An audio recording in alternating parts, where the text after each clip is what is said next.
Hello everyone, my name is Boris from New World Audio Production here in Melbourne, Australia, and today I want to show you how to connect and set up your studio equipment. So if you have a laptop or a PC and you're thinking about buying a new audio interface, or maybe you have already one but you want to upgrade to a new one, or maybe you want to buy some external hardware like mic pre's or compressor, EQ, whatever, well then this video is for you. I'm going to show you how do I hook up my studio equipment, what kind of cables do I use, and what are the most common type of connectors out there.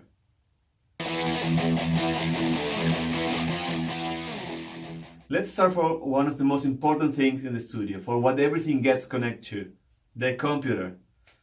The computer is the hub of your studio.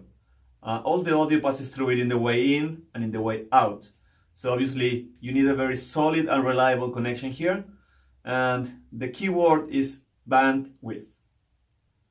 The bandwidth will determine how many and how big the audio files going in and out can be. So the higher the bandwidth, the more channels at the higher resolution you can record and reproduce simultaneously. Obviously this is very important at the time of choosing an audio interface.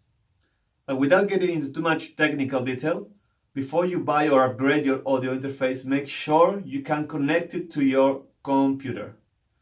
This is very important, especially if you are buying or if you have already a MacBook, because these computers only comes with Thunderbolt 3 connectors. Anyway, there is a lot of dongles and adapters out there, but not every single audio interface will connect through one of these dongles. So please make very sure. Contact your manufacturer and make sure that you can connect it through one of these dongles or different connector. Alright, so this is the Dell XPS 15. It's the computer I use every day in my studio recording, and it's a very solid computer. All the performance you can expect from a high-end flagship computer like a Dell XPS 15. And of course what I want to show you it's not on inside of the computer or anything, it's just on the side of the computer. It's actually right here on the side. So as you can see here, we have a few connectors. This one here, well, this is the charger connector. This is a USB 3 connector. Then we have an HDMI for monitors and a USB type C, which can be as well a Thunderbolt connector, and a headphone connector here. On the other side we have battery indicator, an SD card reader, and another USB type 2. So this is very flexible computer. I can connect all kind of devices through it. The one I'm using right now is a USB type 3, so I can connect the interface straight into the computer here. But if I was using, let's say, a Universal Audio Apollo, I could use this connector here as well. So this is one of the reasons why I choose this computer. Not only because it's a powerful computer, but it's because it's very flexible. And well, talking about audio interfaces, this brings us to the next link in the chain, the audio interface. So the audio interface is a device that will transform the audio from the analog format to the digital one that the computer can handle and store. Here are many options from million different brands, million different inputs and outputs combinations, from the 26 in, 36 out to the 2 in, 2 out, and all the price range is covered from $100 to $3,000, $4,000, and the sky is the limit basically. So here's another very important decision to be made. How many channels do I want to record and at what resolution? If you're a solo artist, probably you will want to record yourself at home, and you will probably not need more than 2 channels for recording and 2 channels for monitoring. So 2 in, 2 out is more than enough. Now, if you are planning to record maybe live events or live bands playing in your studio, you will need at least 8 channels of simultaneous recording, probably 16, maybe 24. Yeah, so you have to take this into account before you buy or upgrade your audio interfaces, of course. Well, guys, I want to show you what I'm using here in the studio. So this is not going to be a product review of everything I'm using. It's just a quick look, so you can see what I have here, and then I'm going to turn it all around and show you how to connect everything with everything. All right, so starting from bottom to top, I have here the Studio 192. It's a Presonus audio interface. It's a 26 in 32 out USB 3 connection, and I can record up to 192 kilohertz at 24 bits. And I can expand this this boy here up to 24 analog inputs. So yeah, I have this boy here, and in order to get all these 24 inputs, I need expansions. What I mean by expansion, well, I will need extra mic pre's, I will need extra converters and extra everything. So these 2 interfaces here is what I use as expansion. So I have this Audient ASP880 and this Focusrite Octopre MKII. So they basically do the same. They have 8 channels each. So I have 8 channels here and 8 channels here. They both have mic pre's, and well, then they have a few different things on each one, but they are basically the same. Obviously, a little bit of different functionality. So this Audient is a bit more versatile and have a lot more control. And well, obviously the sound is different as well. And then I have here my Universal Audio LA610, which is a channel strip. And here on top I have my trusty, good old friend, the Behringer Powerplay Pro XL, which is a 4-channel headphone amplifier. So I can insert here up to 4 separate signals to distribute the sound of my mix to 4 different musicians playing at the same time, so they can have their own mixes and everything. Alright, so let's start for the very basics. I'm gonna repeat for you what I have here. So it's the Presonus audio interface, the 2 expansion devices here, the external mic pre channel strip, and the headphone amplifier. First of everything, what do you need to do? Obviously, connect your computer to your main audio interface. So in this case here, I have this USB 3 port, which I use to connect it to my computer. So basically, I have cable here, which I connect this one here, and the other side will go to the computer. Once you have this sorted out, you can connect your microphone. So I have here classic Shure SM57. So you need a cable like this. It's an XLR cable. Let me show you both sides. So yeah, so this is the kind of cable you will need. So the female side go to the microphone like this, and then the male side, you will need to insert it in one of these mic line inputs.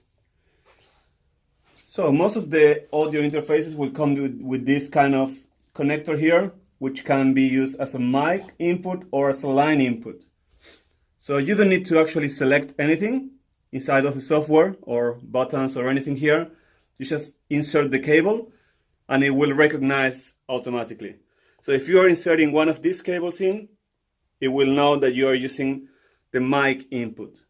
If you connect one of these cables here, it will know that you're using a line input. So in the case of a microphone, you want to use these cables here So you will need to just put it in one of these channels. So you choose the channel you want to use, and that's it. Once you put it in, you will see some signaling coming. Obviously, you have to give it some gain on your mic pre, and then you will see the gain coming in. And that's it. So you have your microphone connect to your audio interface. Now, let's say that you want to record a guitar, for example. All right. So what we're gonna do is, I have a bass here. So what you need is a cable like this. So when we talk about TRS cables, we have to make sure that we're using this kind of cable here. Let me show you. All right, so this one with one ring only on the top, because we have this kind of cables as well. And you see that it has two rings, so it's one here and one here. So this kind of cable here, the one with one ring only, is used for instruments like guitars, basses, and so on and so on. So this is a kind of connection called unbalanced TS. All right. So what we do is we put obviously one part of a cable inside the instrument, like this, and the other part goes into the channel that you want to use. Let's say I have my microphone plugged in channel 8, then I will use channel 7 for my instrument. All right, there you go. One thing on these interfaces, most of them are the same,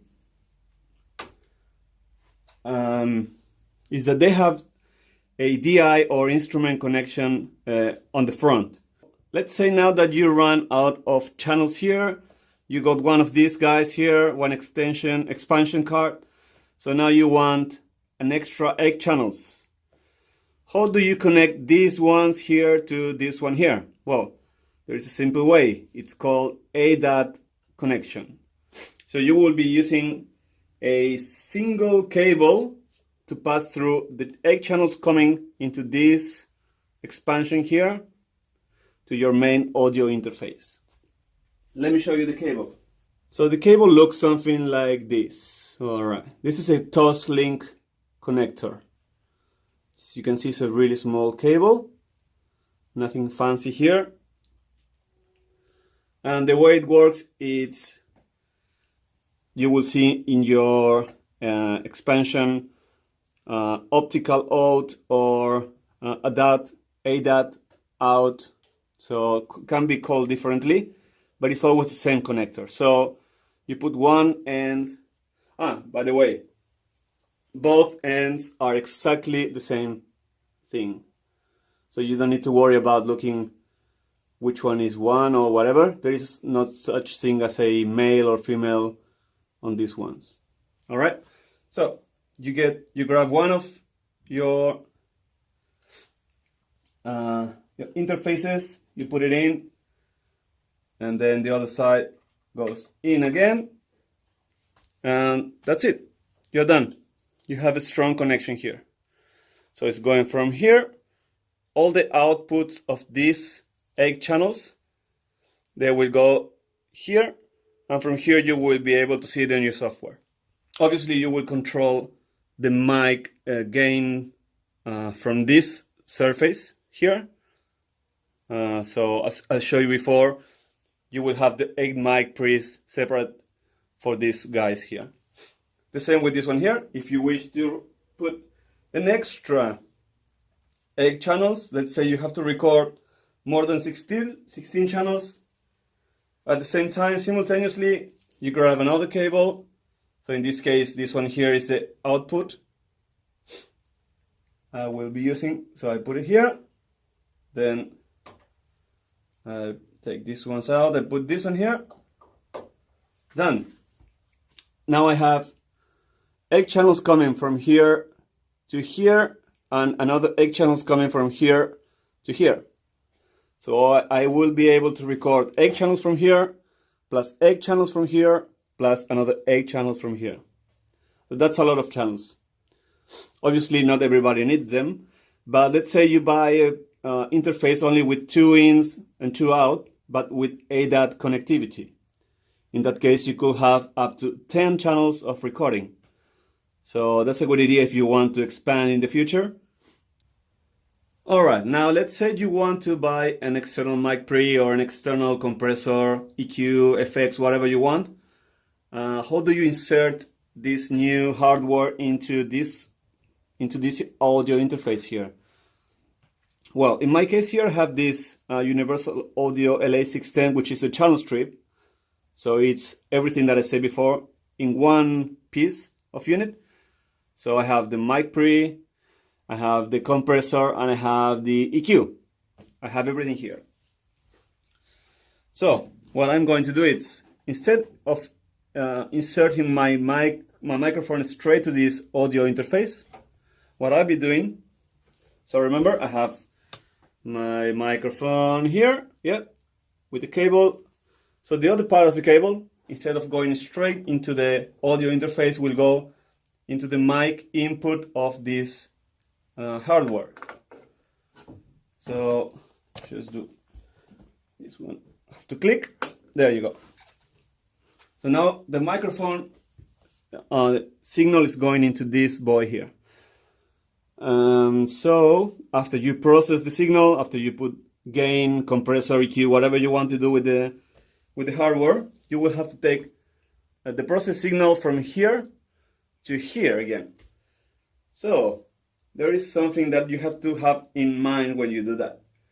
That is that you don't want to use the actual mic pre from this hardware again, because we are actually using the mic pre from this one here. So because you want actually to bypass the mic pre on this unit, you will need to use the line inputs. All right.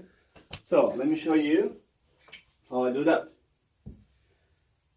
So I got this cable. So it is an XLR again, XLR cable. So you need. So this is a male connector here. So you will need a female connector here. So we have this one here. All right. We put this one here. Now, because I need to use the line inputs, I cannot have actually a connector like this. All right, I cannot use this kind of connector to insert it here, because that will automatically go through the mic pre again of this channel here. All right, so I cannot use XLR cables. So even though this is an XLR cable here, the other side of this cable will have to be like this. All right. So this is a TRS. So remember, we have for instruments like this, with only one ring here, and then for hardware or for another line level signals, we have to use these balance cables. All right. So when I insert this in any channel that I want to use here, like this, now this means that the mic pre on this channel here will be bypassed. All right. So you don't have to worry about setting gains on this channel again, because you did already on this one here. All right. So you set the gain on this channel here, and this unit is only converting to digital. All right. So here's all analog audio. When it passes through this one, will be digital, and from here to the computer, to your recorder, to your DAW. Now, one more thing, very important, by the way, it is monitoring. All right. So you need to listen, obviously, to everything you're recording and then reproducing and mixing and blah, blah, blah. So what you have to do is to use the main outputs of your audio interface, or to use the headphone outputs. In my case here, I have all these line outputs, TRS balance connectors here So I have 8 of them, plus the main output connectors here. So this allows me to have 10 separate outputs.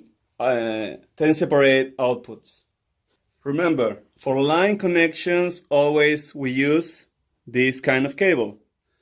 Remember, 2 rings here, right? If you see 1 ring, it's going to be unbalanced. If it's 2 rings, it's balanced connector, all right? So in my case here, I will be connecting, I will be using the main outputs, L and R, all right? So 1 for each of my studio monitors. All right, and the other side of this to my monitors. Now, some of the audio interfaces out there doesn't have this main output, so you have to check on your with your manual of your interface if they are using the 1 and 2, or maybe the last 2. If only had 2 outputs, well, that is easy. You know that you have to go 1 and 2 and to your monitors. All right. Then you can use headphones as well. So in this case here, the headphones are on the front. All right. On the front of this unit, I have 2 headphones outputs with 2 separate volumes, individual volumes. So I can have 2 separate mics. Sometimes I need more than 2.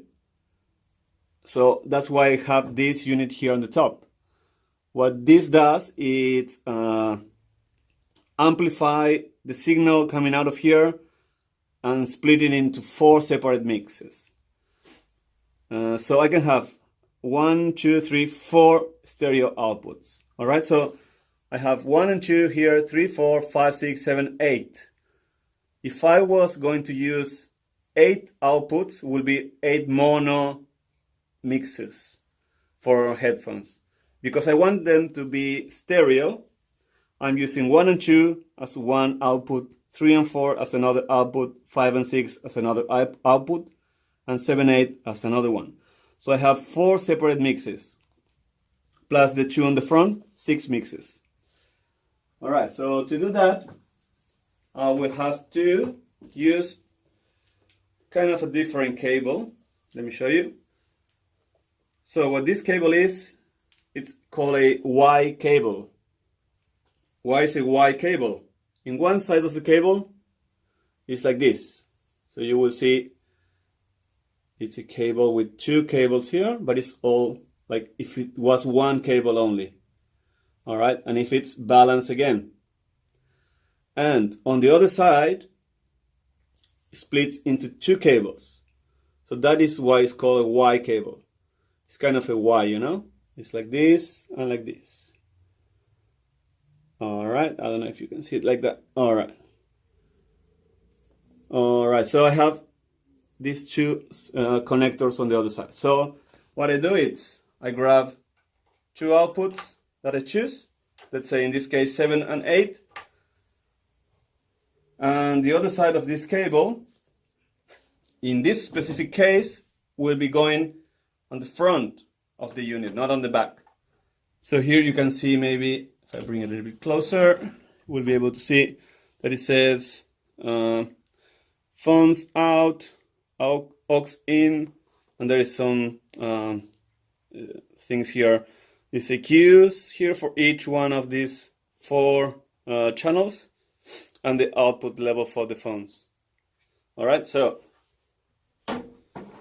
remember, I have the 2 channels here coming out. So this is the stereo output. I have 1 stereo output here, so channel 7 and 8. And then here I have in 1 cable the 2 outputs. All right, so the 2 of these are going into the aux in.